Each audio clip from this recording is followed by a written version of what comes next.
I would say that dogs are generally more intelligent than cats.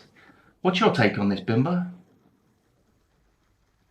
Yeah, I agree to a certain extent, but cats think that they're God's gift to the world when actually they're just a waste of space.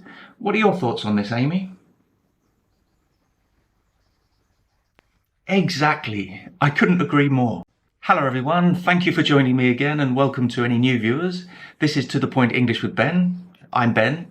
And in this video we're going to look at some alternative ways of asking people for their opinion. And these phrases and expressions will be extremely useful if you're taking a Cambridge English exam because, as I've said many times before, in the B2 First, C1 Advanced and C2 Proficiency speaking paper, you are expected to demonstrate a good level of interactive communication. So this is all about including your partner, asking their opinion, but also responding to your partner and interrupting if necessary. And I've already made videos on how to respond and how to interrupt. So I thought it was about time I made a video on how to ask your partner for their opinion.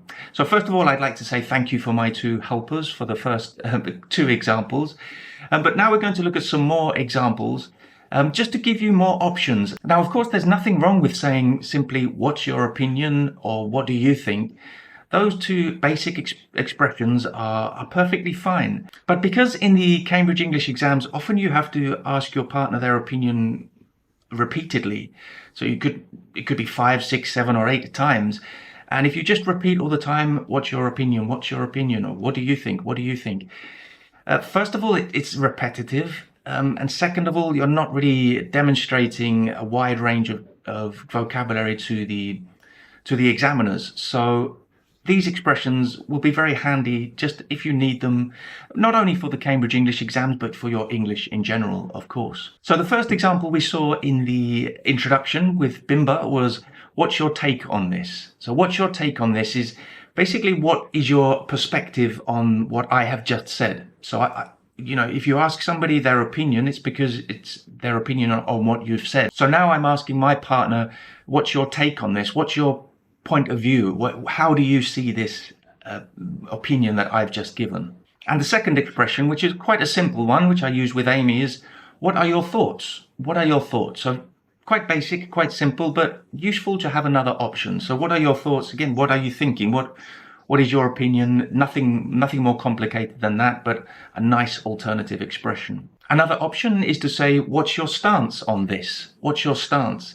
Now, your stance literally is the way you stand. So how you position yourself when you're standing. So it's kind of saying, where do you put yourself physically? But obviously it's not literal in this case. So it's often used in situations where people have strong opinions. Maybe they're on one side of the debate or the other side of the debate. So you could say, what's your stance on Brexit, for example, or what's your stance on the climate debate?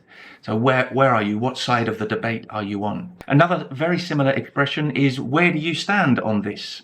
So you could say, where do you stand on this? Or where do you stand on Brexit? Where do you stand on the climate debate? Where do you stand on investing in index funds? So again, where do you position yourself? What side are you on? Another very simple expression you can use is simply, how about you?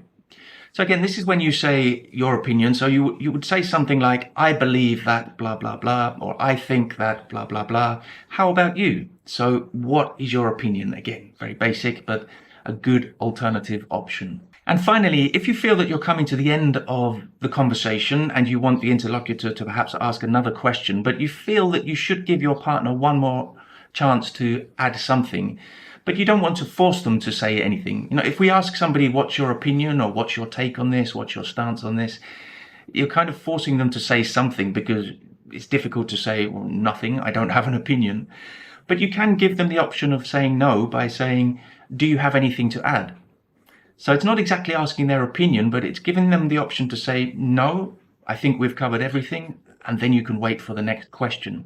If you're constantly asking, what's your opinion, the danger is that the conversation just continues and continues, and you start repeating yourself, you start repeating your partner, you repeat ideas, you repeat vocabulary, and that's a problem, because then you're not really taking full advantage of the very little time, the limited time you have in the speaking paper to demonstrate your English level. Okay, as always, if you have any other expressions that you particularly like to use in this context when you're asking your partner their opinion without just repeating the same phrase, put them in the comments. It will be interesting to see a wide range of different options there. Okay, thank you for joining me again, and I'll see you very soon for another video.